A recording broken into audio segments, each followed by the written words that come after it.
Bonjour à toutes et à tous. Rendez-vous de conférence de presse pour la publication de cette étude de notre direction des études, BPI France Le Lab. Toute l'équipe est ici présente. Une étude particulièrement intéressante que j'ai souhaité lancer il y a maintenant 18 mois à peu près. Quand on s'est aperçu à quel point nous étions confrontés à de graves difficultés de recrutement dans l'industrie, et par ailleurs, en faisant beaucoup de visites terrain, je me suis aperçu qu'il y avait beaucoup de collaborateurs étrangers sur les lignes de l'industrie française, que ce soit des ETI familiales de l'Est ou des grandes lignes de production de groupes du CAC, collaborateurs étrangers qui venaient parfois de géographie improbable. Je me souviens d'avoir discuté avec des ouvriers qui venaient du Soudan ou qui venaient de la Syrie et qui étaient parfaitement fluides et extraordinairement techniques. Voilà, et ça m'a interpellé, ça nous a tous interpellés, et on s'est dit au fond, il faut qu'on se pose à nouveau une question qui est une question fondamentale, en fait depuis toujours, qui est celle de la relation entre l'émigration et l'industrie. Et par conséquent, la relation entre la réindustrialisation de la France et les métiers en tension, et par conséquent, le recours à de la main-d'œuvre étrangère, de manière organisée évidemment, dans les différents territoires. Voilà. Alors, nous, comme d'habitude, on considère que la vérité, elle est toujours dans la voie des entrepreneurs. Et donc, nous avons procédé à une étude importante avec un questionnaire significatif qui a été envoyé à des milliers d'entrepreneurs, et nous avons eu un taux de réponse important, on le verra tout à l'heure. Nous avons eu à peu près 2600 réponses, ce qui est beaucoup, donc ça fait un échantillon qui est extrêmement significatif par rapport au sondage qu'on peut voir sur des échantillons de 300-400 personnes. Là, on est sur 2600 patronnes et patrons de l'industrie française dans les territoires. Et le résultat est intéressant, évidemment. Il est même très intéressant, puisque, en un mot, et ensuite on va détailler, mais vous avez grosso modo une petite moitié des entrepreneurs qui ont eu recours à de la main-d'œuvre étrangère dans les 5 dernières années. Et vous en avez un gros tiers qui veut continuer. Vous en avez un tiers qui ne sait pas bien et un tiers qui ne veut pas. Et le tiers qui ne veut pas, on va retrouver là beaucoup d'entreprises qui vont plutôt pas mal et qui ont décidé finalement de brider leur croissance. À tout prendre, tant pis, on croîtra un peu moins vite puisque nous avons un déficit de recrutement. Intéressant d'ailleurs pour mesurer le profil plus ou moins conquérant des entrepreneurs de l'industrie française au moment où démarre réellement la réindustrialisation du pays. Voilà, au fond, en quelques mots, ce qu'on peut d'emblée retenir de cette étude-là. Ce qui est certain, c'est qu'on voit mal comment on peut réindustrialiser dans les proportions qui sont souhaitées, c'est-à-dire 2 points de PIB dans les 12, 13, 14, 15 ans qui viennent, d'un PIB qui lui-même va monter significativement, sans recours à de la main-d'œuvre étrangère. Technique ou pas technique d'ailleurs, mais enfin de toute façon de plus en plus technique, parce que la main-d'œuvre non technique dans l'industrie, elle rentre dans l'ombre d'une certaine manière. L'industrie est de plus en plus technique, mais ça vaut pour les techniciens de plateau dans l'usine, ça vaut pour les bureaux d'études, ça vaut pour une grosse partie des fonctions en réalité qui sont les fonctions centrales de l'industrie. On a établi que pour réussir le défi des 2 points de PIB supplémentaires, évidemment, il allait falloir pas mal de tranches de parcs nucléaires français, ça c'est clair, mais il allait falloir également plusieurs centaines de milliers de recrutements. On parle de 500 000 recrutements. Et 500 000 recrutements dans les 10, 12, 13, 14 ans qui viennent. On ne s'est pas fixé de date précise pour faire les 2 points de PIB, ça va de soi. Il faut une transformation très profonde du désir de la jeunesse française d'aller travailler dans l'industrie. Elle a commencé, mais il faut qu'elle devienne vraiment volumétrique. Il y a encore beaucoup de cas où vous avez des plateaux de BTS, Industrie du futur, par exemple. J'ai eu cette anecdote l'autre jour à Reims, où un programme incroyable a été monté, et puis il n'y a pas de candidat. La jeunesse française ne se précipite pas. Et donc, 500 000, sur les 500 000, il y aura des étrangers. Voilà la conclusion de cette étude. Je passe la parole à Philippe. Élise. Alors, Élise. merci Nicolas, bonjour à toutes et à tous. Nous serons donc 3 pour vous présenter cette étude. Philippe Mutrici, directeur des études, directeur des études de BPI France, Baotran Nguyen, responsable du pôle études du Lab, et moi-même, Élise Tissier, directrice du Lab. Alors, comme le disait Nicolas en introduction, cette étude, elle se caractérise par la méthodologie que nous avons adoptée maintenant depuis notre création, à savoir une très belle enquête et des entretiens. Cette enquête, on l'a réalisée entre le 23 septembre et le 15 décembre 2022. Elle a été envoyée à environ 30 000 dirigeants d'entreprises industrielles et ce sont précisément 2450 réponses qui ont pu être exploitées, soit un taux de réponse supérieur à 8%, qui est le double de nos réponses habituelles, ce qui montre clairement une appétence pour le sujet.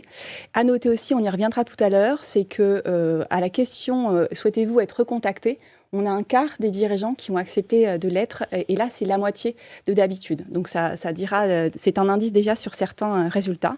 Et puis, on a bien sûr mené des entretiens, aussi bien dirigeants et experts. Les dirigeants ne veulent pas qu'on les rappelle ? C'est exactement. Ça veut dire que pour mener les entretiens, on leur demande systématiquement s'ils acceptent de l'être, et là, on a eu un quart seulement qui nous ont dit OK. D'habitude, ils sont la moitié. D'habitude, c'est la moitié. Ouais. Et ça veut dire quoi ? Et ça veut dire, c'est un petit peu comme dans les réponses où ils ne savent pas. Oui. On ne sait pas précisément ce que ça veut dire. Ça veut dire à minima une réserve Oui. sur le sujet, soit parce qu'ils ne veulent pas s'exposer, on l'a vu après par rapport à des demandes d'anonymat dans l'étude, soit le fait qu'ils ne savent pas du tout eux-mêmes s'ils souhaitent recruter ou pas. Ils sont perdus sur le sujet. Oui, exactement. Ouais. Donc sur les entretiens, on a mené 13 entretiens auprès de dirigeants de PME industrielles, là aussi de secteurs et de tailles variées. On a eu 4 représentants de filières, dont l'agro et dont mine et métallurgie. Et les 2 autres ne sont pas cités. Et on a eu aussi un complément à cette étude réalisée avec le cabinet Kohler Consulting, qui a constitué un benchmark avec l'Allemagne. Donc concrètement, que fait l'Allemagne ces dernières années par rapport à la population étrangère. Et un point très important sur le périmètre de cette étude, donc on l'a dit, ce sont les entreprises industrielles, PME-ETI, donc à plus de 10 salariés, hors service à l'industrie. Et on a regardé les collaborateurs étrangers entendus au sens définis à partir du critère de la nationalité, ce qui inclut à la fois les étrangers ressortissants de l'espace économique européen et les étrangers non ressortissants de l'UE. Et on y reviendra tout à l'heure parce que les dispositifs de recrutement sont tout à fait différents lorsqu'on est ressortissant UE ou pas. Et je laisse la parole à Philippe à Baotran, pour présenter le premier message. Merci Élise. On vous propose peut-être, avant d'introduire la voix des entrepreneurs, des dirigeants, de faire un détour économique, et rien de tel que les chiffres de la DARES, le service statistique ministériel du ministère du Travail. Alors, que nous dit la DARES qui mesure de façon économique les tensions sur le marché du travail ?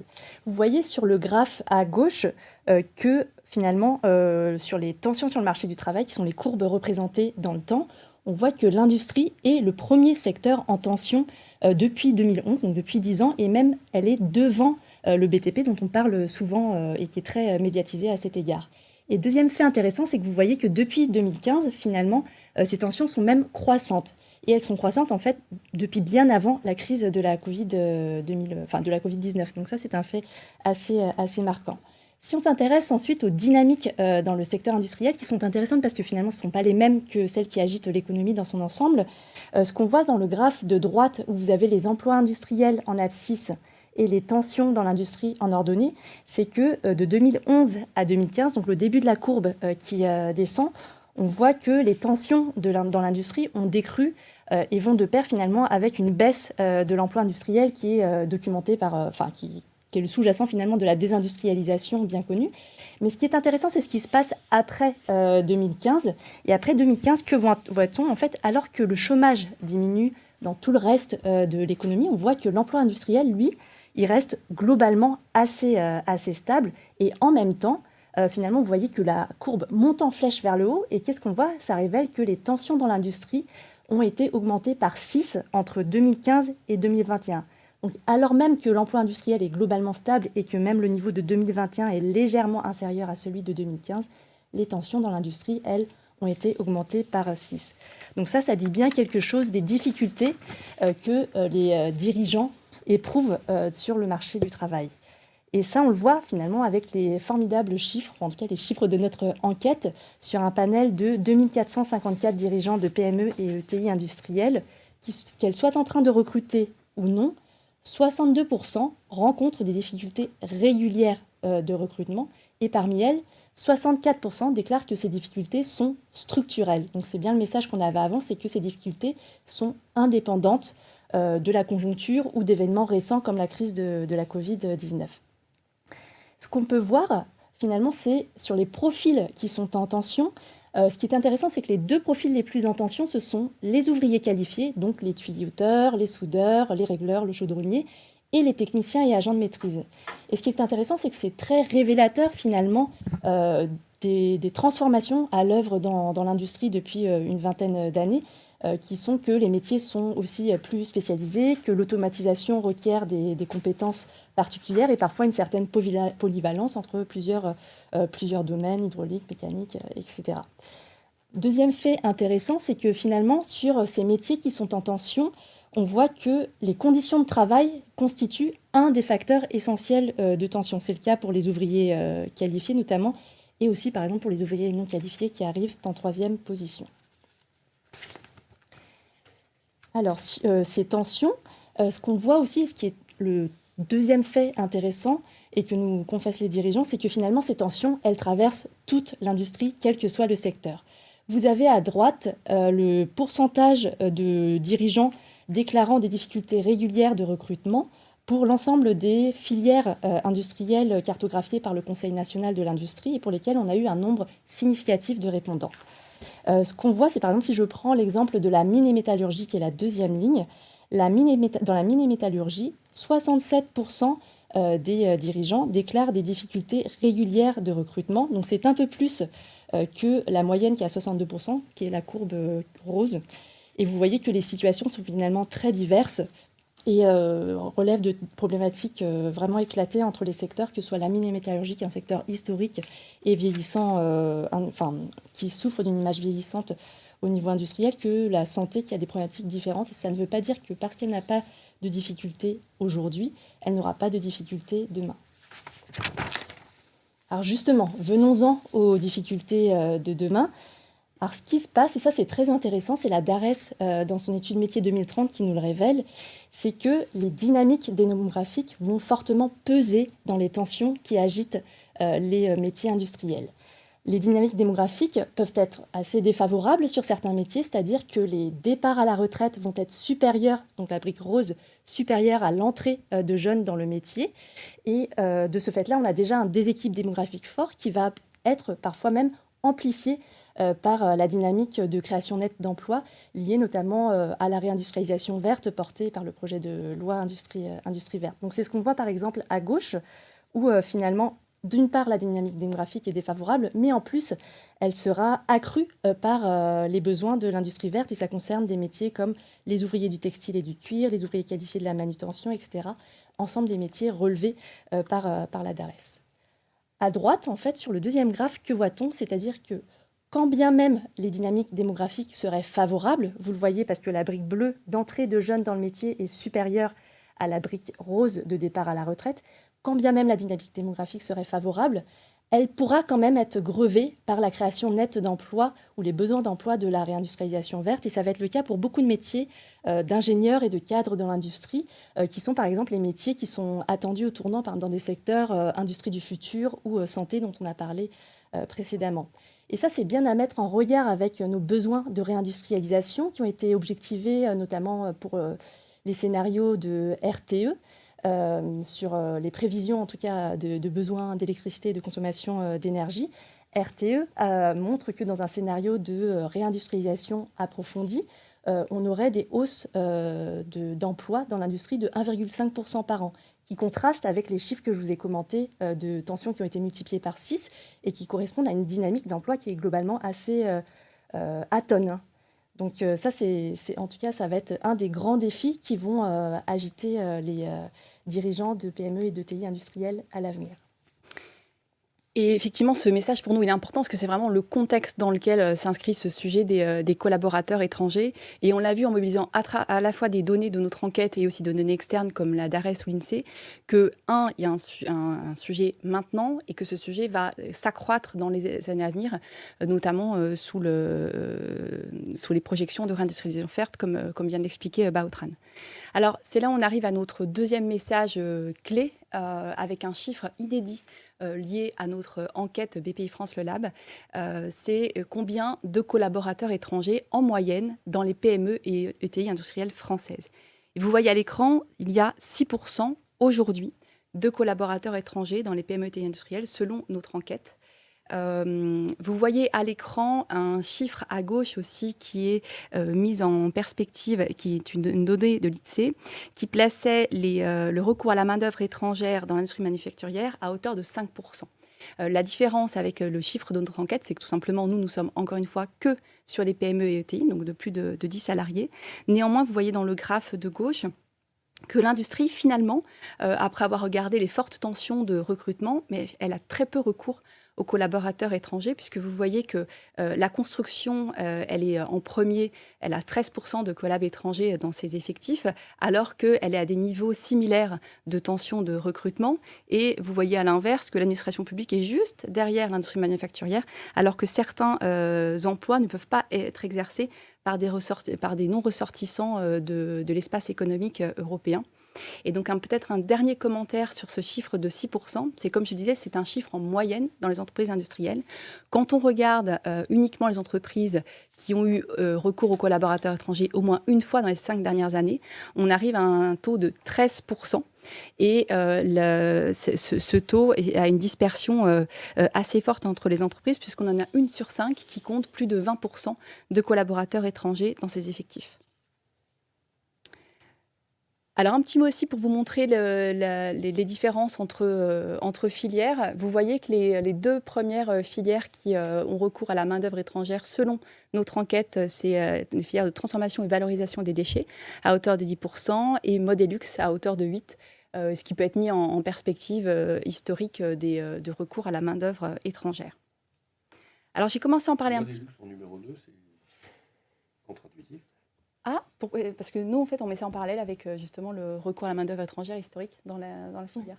Oui, recourait beaucoup à des femmes historiquement dès le 19e siècle et ça s'est perpétué avec la recherche aujourd'hui de profils créatifs qui manquent en tout cas en France, enfin, ou qui ne sont pas assez formés parce qu'il y a une inadéquation finalement entre la formation en France sur la Modelux et les besoins techniques des employeurs. C'est des femmes qui viennent d'où alors ? Historiquement, ça a été plutôt européen. Du coup, Portugal, Espagne, Italie, etc. Et maintenant... Je demandais d'où venaient les femmes étrangères qui travaillent dans l'industrie de la mode et du luxe française. Et on me répond donc Portugal, Espagne. Oui, voilà, historiquement, c'était plutôt européen et ça s'est élargi comme pour les autres secteurs récemment. Alors, je poursuis sur l'hétérogénéité, merci, de pratique parmi les dirigeants. Donc Nicolas en parlait en introduction. À la question « Avez-vous déjà recruté des collaborateurs étrangers au cours des 5 dernières années ?» Eh bien, on a 49% de nos entreprises industrielles qui ont eu ce recours et 51% non. Alors, une distinction intéressante, c'est qu'on voit un effet taille extrêmement important, puisque quand on regarde les ETI qui ont plus de 1000 salariés, elles sont 94% à avoir eu recours au moins une fois dans les 5 dernières années à des collaborateurs étrangers. Et c'est 77% dans les ETI qui ont entre 250 et 1000 salariés. Donc on voit clairement que dans ces entreprises de plus grande taille, il y a plus de recours qui peut s'expliquer à la fois parce qu'il y a plus de tension de recrutement, donc de besoins, et qui peuvent aussi s'expliquer tout simplement par des questions de ressources. Et quand on est plus gros, on a plus de capacité à organiser des process pour recruter des collaborateurs étrangers. Alors ensuite, on avait 2 questions extrêmement importantes et complémentaires, qui sont plutôt de projection dans l'avenir. La première question, c'était: comptez-vous recruter des collaborateurs étrangers dans les 5 prochaines années ? Et là, vous voyez, ceux qui répondent oui sont moins nombreux que sur la première, puisqu'ils ne sont plus que 29% à répondre positivement. On a 17% qui nous répondent non et 54% qui ne savent pas. Et dans ces 54%, on retrouve des entreprises de plus petite taille qui ont eu plus ou moins recours dans les collaborateurs étrangers, mais qui se distinguent quand même par des difficultés de recrutement qui sont moindres que sur la première question. Et la deuxième, qui se projette aussi sur l'avenir, c'est selon vous, est-ce qu'il faudrait plus d'immigration professionnelle en France? Et là, c'est quasi la règle des 3/3, puisqu'on a 32% qui nous répondent oui, 30% non, et 38% qui ne savent pas. Donc on voit bien que là, on passe dans la distinction vraiment entre ces deux questions. C'est qu'à la question « comptez-vous recruter ?», ça concerne l'entreprise. Donc clairement, c'est à mettre en relation avec le niveau d'intensité des difficultés de recrutement. Et vous allez le voir tout à l'heure aussi, il y a des postures de dirigeants qui sont différentes face à recours aux collaborateurs étrangers. Et la question sur l'immigration professionnelle, là, forcément, c'est plus une question qui relève du choix et c'est un peu aussi du positionnement plus politique du dirigeant et qui peut expliquer la réserve aussi des réponses. Alors, dernier point sur ce message des 6% de collaborateurs étrangers. Là, tout simplement, c'est les profils qui sont recrutés. Et comme le disait tout à l'heure Nicolas sur les besoins de l'industrie, on a dans l'imaginaire collectif l'idée que les collaborateurs étrangers viennent essentiellement sur des postes non qualifiés. C'est de moins en moins vrai. Et on y reviendra là aussi tout à l'heure parce que ce n'est pas neutre du tout dans les recours pour l'avenir. On voit que le profil qui a été le plus recruté dans les 5 dernières années sont les ouvriers qualifiés à 53%. Les ouvriers non qualifiés, bien sûr, restent quand même importants aussi à 42%. Et on a les techniciens et agents de maîtrise qui représentent 21% des recrutements des collaborateurs étrangers les 5 dernières années. Et à l'inverse, on peut se dire que les ingénieurs et cadres d'études ou cadres commerciaux sont de l'ordre plutôt de 10%. Donc évidemment, ce n'est pas neutre, mais clairement, ce n'est pas le profil qui a été le plus recherché pour les entreprises industrielles ces 5 dernières années. Bonjour à tous, on va maintenant passer au troisième message. Il est 11 heures, il nous reste à peu près 10 minutes de présentation et 20 minutes de questions. Donc, pour vous donner un ordre de grandeur sur le timing. Sur la question qu'on aborde maintenant, on va rentrer un peu plus dans le détail sur pourquoi les dirigeants d'entreprise ont recruté un ou des collaborateurs étrangers. Sur la partie gauche du slide, vous avez la question qui est donc pour quelles raisons on a recruté un collaborateur étranger. La première réponse qui arrive, c'est par opportunisme parce qu'ils avaient le profil sous la main. Et la deuxième, c'est par contrainte, en l'absence d'un candidat natif pour un poste courant. Le total fait plus de 100% parce que vous pouviez répondre c'était une question avec plusieurs réponses possibles. Donc on vous a encadré les deux réponses principales et ce qui saute aux yeux, c'est que les deux autres, par choix ou par volonté, pèsent très peu dans le total. Et donc la situation du chef d'entreprise, c'est la suivante. Il a besoin d'un profil qu'il n'a pas. Donc il va commencer par regarder si le marché local peut pourvoir avec des candidateurs natifs français. Et quand il voit qu'il n'a pas la possibilité de recruter, à ce moment-là, il est contraint de recruter un étranger. Mais ça n'est que le deuxième et le premier cas de recrutement. C'est de l'opportunisme, c'est-à-dire que dans ce process de recrutement un peu compliqué, il se trouve qu'il y a un CV qui arrive, ou soit de quelqu'un qu'il connaissait déjà, quelqu'un qui lui était recommandé, soit un CV qui arrive, et il se dit, ça c'est le bon profil, et par opportunisme, je le recrute. Donc c'est extrêmement intéressant de voir cette façon que la majorité des chefs d'entreprise adressent le sujet, qui va être une façon très pragmatique et je dirais même économique. Sur la droite, vous avez quelque chose d'un peu différent qui est le rappel de la loi, qui est d'ailleurs d'actualité, comme vous le savez, puisqu'il y a un projet de loi qui va peut-être faire bouger quelques métriques sur le sujet. Mais vu du chef d'entreprise, la première question qui doit se poser, c'est est-ce que le collaborateur est un ressortissant de l'espace économique européen? Si oui, il peut recruter le collaborateur étranger sans se poser de questions. S'il n'est pas ressortissant de l'espace économique européen, à ce moment-là, il doit regarder si le métier, l'emploi proposé est dans un métier en tension, les fameux métiers en tension qui font la une de l'actualité en ce moment. Si oui, à ce moment-là, il peut recruter le collaborateur étranger. Si non, là, il doit rentrer dans une procédure qui est un peu plus compliquée, c'est-à-dire qu'il doit démontrer qu'il a tout fait, et sans succès, pour recruter un collaborateur français. Et là, c'est plus dans le détail, je vous donne un peu plus d'éléments. Il faut avoir publié auprès de Pôle emploi une offre pendant au moins 3 semaines et démontrer qu'il n'y a eu aucune candidature valable. En apparence, c'est assez simple.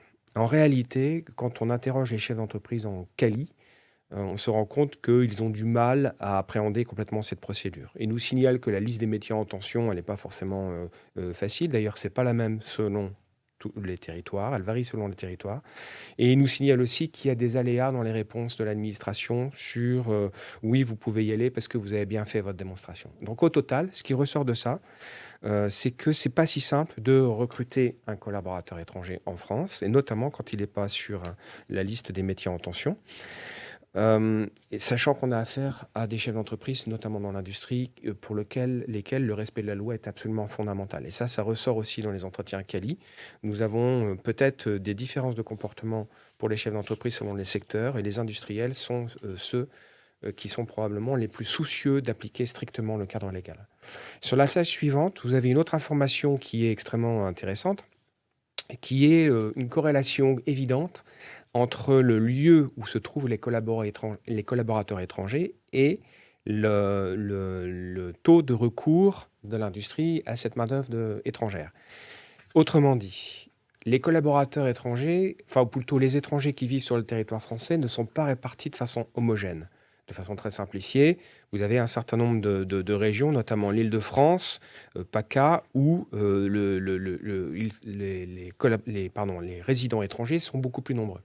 C'est dans ces régions-là que le taux de recours à la main-d'œuvre étrangère va être le plus élevé. Et à l'inverse, vous avez des régions comme la Bretagne, les Pays de Loire, où le pourcentage d'étrangers dans la population régionale est beaucoup plus faible. Et là, assez naturellement, vous avez un taux de collaborateurs étrangers dans l'industrie qui est beaucoup plus faible. Donc, que veut dire ce message? D'abord, contrairement à une idée peut-être reçue, les résidents étrangers ne sont pas plus mobiles géographiquement que les résidents français. Et quand on y réfléchit, c'est assez logique. Les problématiques d'accès au logement ou d'accès au transport sont pas plus simples pour les résidents étrangers que pour les résidents français. Donc, comme on sait déjà que la mobilité géographique est faible pour les résidents français, imaginez ce qu'elle peut être pour les résidents étrangers. Et donc, du coup, deuxième message, on a vu précédemment que les industriels recrutaient essentiellement par opportunisme. Quand ils ont un bon profil sous la main, il faut que le profil soit là. Et donc cette corrélation avec les territoires est en définitive très logique. Sur le quatrième message, je vois que je suis un petit peu trop long, j'accélère. C'est là où on arrive aux 4 profils. Nous avons souhaité en fait aller un peu plus loin dans le comportement des dirigeants de PME-ETI face au recours aux collaborateurs étrangers. Vous voyez qu'il y a 3 profils qui vont se distinguer. Il y a le profil pragmatique, l'éloigné et le réticent. En fait, on va d'abord opposer le pragmatique aux 2 autres. Qu'est-ce qui se passe pour le pragmatique? Lui, il a des difficultés de recrutement très élevées et il a déjà eu recours aux collaborateurs étrangers par le passé et il compte toujours le faire par l'avenir. D'où son nom de pragmatique. J'ai une problématique de main-d'œuvre importante, je n'hésite pas à recourir à de la main-d'œuvre étrangère. Pour les 2 autres, vous voyez que les difficultés de recrutement peuvent être élevé, mais en revanche, il recourt moins aux collaborateurs étrangers. Donc là, vous allez avoir l'éloigné et le réticent. Alors en fait, l'éloigné, il a des difficultés de recrutement beaucoup plus faibles. Donc c'est pour ça qu'il est placé sur la gauche du graphe. Et le réticent, il a des problématiques de recrutement très élevées. Et ce qui va faire la différence entre les deux, ça va être que le réticent, on peut dire presque par principe, peut-être même par idéologie ou par posture politique, il refuse d'aller vers le recours aux collaborateurs étrangers. C'est celui-là dont parlait Nicolas Dufour en introduction, qui en fait renonce à de la croissance plutôt que d'aller vers des solutions pragmatiques. L'éloigné, lui, en fait, comme il a moins de problématiques de recrutement, la question ne se pose pas. Et c'est celui qui, en fait, répond « je ne sais pas » quand on lui pose la question, un certain nombre de questions sur le sujet. On vous a détaillé ces profils sur la slide suivante. Vous avez donc les caractéristiques de ces 3 profils. Bon, ce qu'il faut retenir, ça a déjà été dit, c'est que le pragmatique, c'est plutôt des grandes entreprises, alors que les réticents, les éloignés, c'est plutôt des petites entreprises. Et les pragmatiques, ils sont aussi beaucoup plus internationalisés. Il peut y avoir effectivement une forme de logique dans cette caractéristique. Mais l'essentiel dans la slide, c'est peut-être pas là, c'est marqué en tout petit. Nous avons souhaité vérifier 4 questions qui avaient été adressées par la recherche académique, qui sont à peu près, qui sont surlignées en bleu, dans la deuxième moitié du tableau. Est-ce qu'il est plus facile... Est-ce que les collaborateurs de nationalité étrangère sont une aide pour le recrutement d'autres collaborateurs de nationalité étrangère. Les collaborateurs de nationalité étrangère sont-ils un atout indispensable pour se développer à l'international? Les équipes les plus diverses en termes de nationalité ont-elles de meilleures performances? Et employer des collaborateurs de nationalité étrangère constitue-t-il un atout pour la marque employeur? Dans ça, ces questions, elles avaient été adressées par la littérature académique avec des réponses positives, et on a donc je dirais la confirmation dans l'enquête du lab de ces résultats, c'est-à-dire que les entrepreneurs qui ont eu recours à la main-d'œuvre étrangère valident complètement ces 4 questions, ces 4 avantages d'avoir de la main-d'œuvre étrangère dans ses effectifs. Alors, une fois que le dirigeant de PME et ETI industrielle a recruté le collaborateur étranger, on est très curieux de savoir comment concrètement ça se passe. Est-ce que ces collaborateurs étrangers sont bien intégrés? Et ce que nous répondent les dirigeants de PME et ETI industrielles qui ont recruté, c'est que à 60%, lorsqu'on leur demande « Considérez-vous que l'intégration de collaborateurs étrangers soit difficile ?» Avec force, à 60%, ils nous disent « Non, ce n'est pas difficile ». Donc on peut considérer globalement que de leur point de vue, l'intégration est aisée. Et ce qui est d'autant plus étonnant, c'est que pour autant, en fait, lorsqu'on leur demande « Avez-vous un dispositif spécifique pour l'intégration des collaborateurs étrangers ?» à 7%, enfin seuls 7% finalement ont un dispositif d'intégration. Donc on voit qu'il y a une bonne intégration, mais qu'il n'y a pas forcément cette culture de l'intégration qu'on peut retrouver par exemple en Allemagne, où la culture de la bienvenue est quasiment embrassée au niveau étatique et politique et peut être une source d'inspiration pour nous. Dans le détail, lorsqu'on s'intéresse finalement aux 7% de dirigeants qui ont mené des actions d'intégration, ce qu'on voit, c'est que l'accueil dans les territoires industriels est relativement exigeant et demande un compagnonnage des dirigeants qui confinent parfois à la débrouille. Certains nous le confessent dans plusieurs exemples. Le premier point, c'est d'abord celui du territoire. C'est le premier point par lequel le collaborateur étranger arrive sur le territoire. Il se trouve que les territoires industriels sont des territoires souvent sous-denses, périurbains, voire dans des petites villes françaises. Et ce que nous dit ce dirigeant, c'est que voilà, on a du mal à recruter parce qu'on est vraiment loin de tout. Et c'est difficile tant pour la personne qui vient que pour son cadre familial, puisqu'il faut trouver aussi un emploi pour le conjoint, il faut se loger, se véhiculer. Et ça va être du coup les autres maillons, les autres jalons en tout cas du parcours d'intégration que le dirigeant va souvent de façon proactive accompagner. Le premier, ça va être le logement.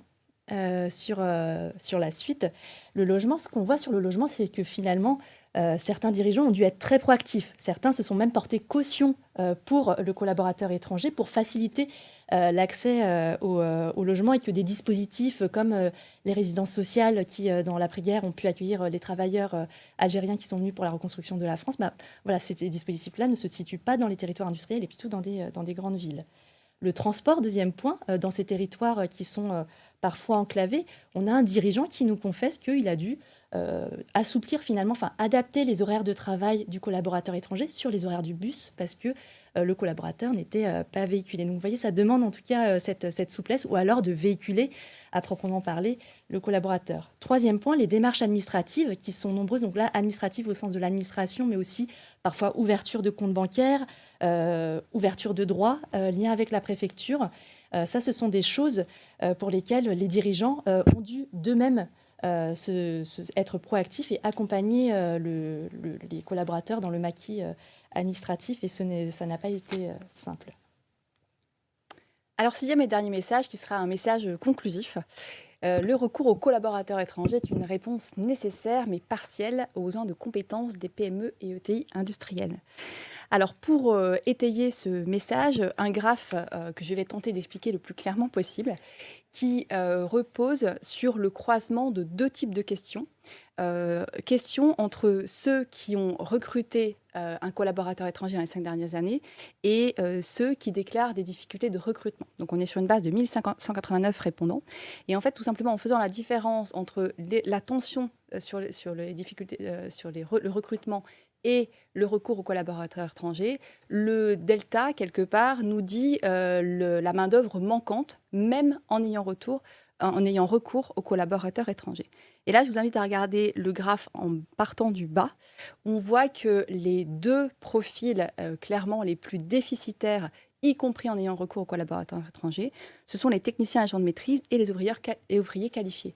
Profils dont on parlait au tout début de cette présentation, qui sont aussi les plus demandés dans le cadre de leur industrialisation, puisque maintenant, de plus en plus, les entretiens ont été éclairants de ce point de vue-là, les dirigeants cherchent vraiment des personnes qui ont au moins une qualification. Et le troisième profil qui ressort comme le plus en tension, y compris après recours, ce sont les ingénieurs et cadres de fabrication à hauteur de 11%. Et donc ce qu'on voit, c'est clairement il y a une dispersion entre le haut et le bas de la pyramide quant au recours aux collaborateurs étrangers. Et donc sur le milieu, finalement, c'est ceux qui sont aujourd'hui les plus manquants et qui nous amènent à la dernière slide de cette présentation, qui est que on voit dans cette étude que les dirigeants adoptent finalement globalement une posture de pragmatisme. Et quelque part, je pense que c'est un peu le mot qu'on peut retenir avec cette étude. Le dirigeant, il est pragmatique, il a des tensions de recrutement, il fait comme il peut, même s'il faut aller recruter des collaborateurs étrangers. Et pour autant, ce n'est pas la solution miracle. On l'a vu aussi pour les questions d'intégration. Et ce n'est pas la solution unique non plus, puisqu'elle nécessite d'être embrassée, pour reprendre ce terme, avec le sujet de formation et d'attractivité. Attractivité entendue au sens large, parce que c'est l'attractivité à l'échelle de l'entreprise. On voit bien que les boîtes qui travaillent sur leur marque employeur ont quand même des difficultés de recrutement qui sont plus faibles. C'est l'attractivité aussi des territoires. On l'a dit, l'industrie, elle est dans tous les territoires, donc chaque territoire doit travailler son attractivité. Et puis c'est l'attractivité globalement de l'industrie. Et ça concerne tous les collaborateurs, pour le coup, qu'ils soient étrangers ou français. Nous avons donc un quart d'heure pour les questions. Première question. Laetitia Lallemand, Le Télégramme. Bonjour. Quid des salaires? Une augmentation des salaires est-elle envisagée par la dirigeante pour faciliter l'embauche? La réponse est clairement oui, mais pour ça, il faut avoir les compétences. Donc en fait, l'augmentation des salaires ne résout pas la question de l'absence de candidats présentant les compétences requises. Alors je réponds clairement oui, parce qu'on a d'autres enquêtes où on mesure les difficultés de recrutement, notamment il y en a une du Lab qui est sortie il y a 2 ans, où on voit bien qu'augmenter les salaires, les dirigeants sont prêts à le faire. Mais encore une fois, s'il n'y a pas les compétences, et ça c'est le cas, on l'a avec tous les chiffres qui ont été donnés au début, notamment le cadrage de la DARES, ou encore les derniers chiffres que vient de donner Élise, si les compétences ne sont pas là, ce n'est pas l'augmentation des salaires qui va résoudre la question. En bouclage macroéconomique, vous pouvez débaucher un salarié de l'entreprise voisine. Mais en fait, ce sera l'entreprise voisine qui se retrouvera en pénurie de compétences. On a effectivement beaucoup de verbatim d'entrepreneurs disant avoir fait des efforts salariaux très importants et qu'en dépit de ça, il n'y a pas de candidat. Question de Damien Gaudissart pour l'AFP. 2 questions. Pourquoi ne pas avoir élargi l'enquête aux grandes entreprises de plus de 5000 salariés? Les résultats auraient-ils été faussés? Vous répondez à la question en la posant, mais je vais laisser Élise développer et Nicolas. Deuxième question. Dans quelle mesure le faible recours de l'industrie française à la main-d'œuvre étrangère est une exception? Point d'interrogation. Alors, sur les grandes entreprises, donc vas-y, Élise. Sur les grandes entreprises, tout simplement parce qu'on a l'habitude de regarder les PME ETI, donc en se limitant à 5000 salariés, et que de toute façon, dans la composition du tissu économique et industriel, elle compose la majorité des entreprises du territoire. Et effectivement, j'ajoute, ça aurait faussé les résultats, puisqu'on a vu que les ETI, à partir de 1000 salariés, on recourt à la main-d'œuvre étrangère à 91%. Donc, dans les grandes entreprises, c'est évidemment 100%. Et un petit point complémentaire aussi, qui n'est pas dans cette présentation, mais qui est dans l'étude, c'est qu'on a posé la question des contrats. Les collaborateurs étrangers sont massivement en CDI. On retrouve quasi dans la moyenne française. Il y a un petit peu moins de CDI, de collaborateurs étrangers en CDI que l'ensemble. Et à l'inverse, le travail détaché est quasiment absent. Et donc, c'est là où certainement ça aurait pu, si ce n'est fausser, en tout cas changer significativement les résultats. Et donc, dans quelle mesure le faible recours de l'industrie française à la main-d'œuvre étrangère est une exception? Donc là, je ne sais pas si c'est un benchmark européen, j'imagine. Ouais, vas-y, Patron. Alors, exception ou pas, ce qu'on peut voir dans les comparaisons internationales de l'OCDE ou d'Eurostat, c'est qu'il y a un certain nombre de pays qui ont une culture de recours aux collaborateurs étrangers. C'est par exemple l'Australie, le Canada, qui ont mis en place en fait des systèmes à points pour faire venir des collaborateurs étrangers dans un contexte de tension extrême sur la démographie et le vieillissement. L'Allemagne, en tout cas, s'imprègne beaucoup de ces modèles-là, avec la proposition de loi là, en cours de discussion avec Olaf Scholz en ce moment, où il considère justement, sans coordination européenne, d'ouvrir l'immigration professionnelle pour répondre aux besoins du Mittelstand allemand. Donc de ce point de vue-là, on peut dire qu'il y a des pays qui recourent plus. Après, par rapport, on va dire, au poids que représente la population étrangère en France, comparé aux autres pays, globalement, on est plutôt dans la moyenne. Question de Sylvain Petitjean, Sud-Ouest. Bonjour, par rapport à de précédentes études que vous auriez menées, quelle évolution de la proportion de travailleurs étrangers dans l'industrie et y a-t-il une évolution de la proportion des employeurs réticents? On l'a jamais Malheureusement, mesuré. c'est la première fois qu'on mesure, donc nous n'avons pas ce référentiel historique. Et Hugues de Tournemire, Europe 1, quelles recommandations de BPI par rapport à la loi immigration en cours de rédaction? Les propositions vous paraissent-elles suffisantes pour faire face aux difficultés rencontrées par le secteur? Pour être clair, je n'ai pas le détail des dispositions législatives qui vont être débattues. Ce qui est sûr, c'est que l'industrie ne s'est pas forcément beaucoup exprimée sur ces métiers en tension dans cette affaire, alors qu'elle est la première concernée. Évidemment, il y a le bâtiment, partie de l'agriculture, tout ça est bien connu. Mais il ne faut pas oublier que l'industrie a énormément de métiers en tension. Dans la réindustrialisation, ça va être un problème. Voilà, c'est tout ce que je peux dire, c'est tout à fait clair.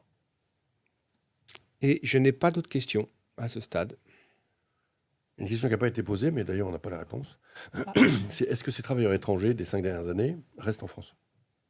Alors, on n'a pas vraiment que l'enquête, elle n'y répond pas. Ce qu'on a vu en entretien, c'est qu'il y a des situations de collaborateurs étrangers qui sont plus faciles pour les dirigeants. Dit autrement, le statut réfugié, par exemple, est plus difficile parce que ce sont des collaborateurs qui souhaitent rentrer le plus rapidement possible dans leur pays.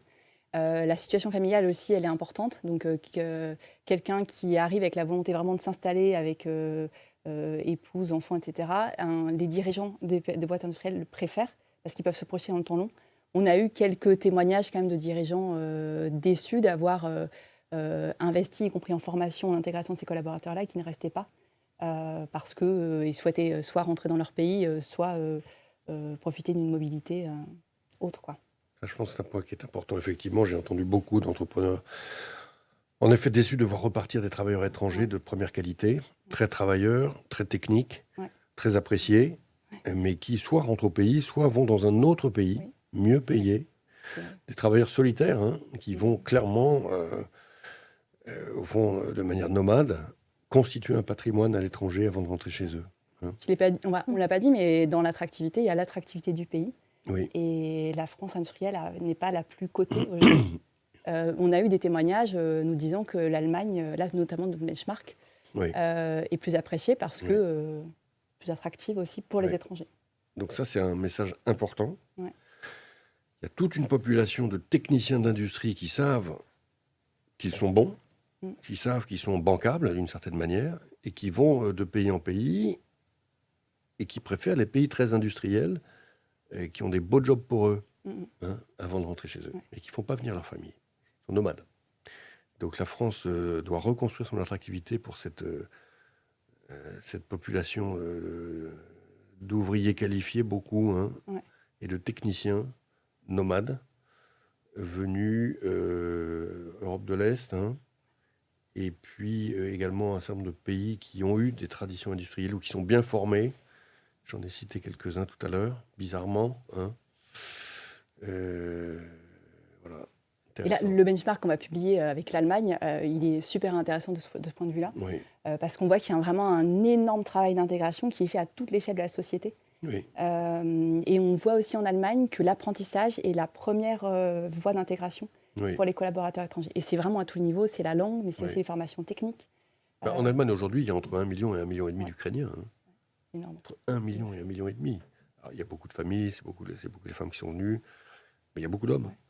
Et les interlocuteurs allemands à très haut niveau avec lesquels je peux parler s'inquiètent que cette population reparte finalement et requitte l'Allemagne. Il souhaiterait que cette population se stabilise.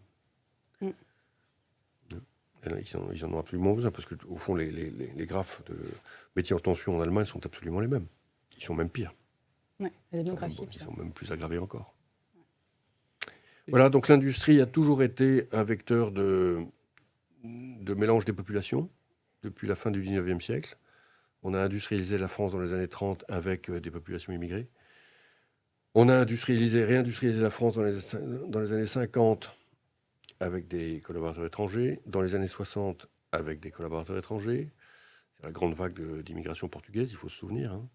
dans les années 70, années 80, ça a continué. Donc il y a quelque chose de l'ordre de la gémellité, finalement, hein, entre l'industrie et puis les afflux de collaborateurs étrangers.